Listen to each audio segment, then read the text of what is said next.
कब तक दूसरों पे आधारित रहोगे? कब तक सेवक पे आधारित रहोगे? सेवक को रिस्पेक्ट दो, सेवक से प्रार्थना कराओ, लेकिन कब तक?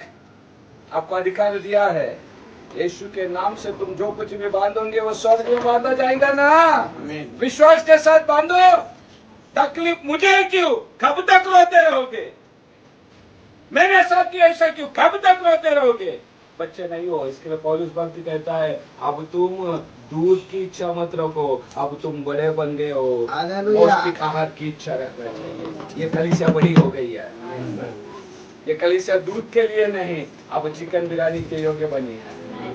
हमें दूध में ताकत है, लेकिन ये बच्चे को ही काफी है। हम दूध पियेंगे तो वो ताकत मिलेगी क्या?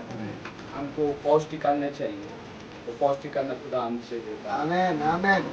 वो अन्न खाने के लिए हम इतवार को आते हैं। इतवार के दिन में हम रोज ये भोजन को खाना है। जैसे हम शरीर के लिए रोज खाना खाते हैं, वैसे आत्मा के लिए रोज हमें प्रभु के वचन को पढ़ना है, वचन को भोजन करना है।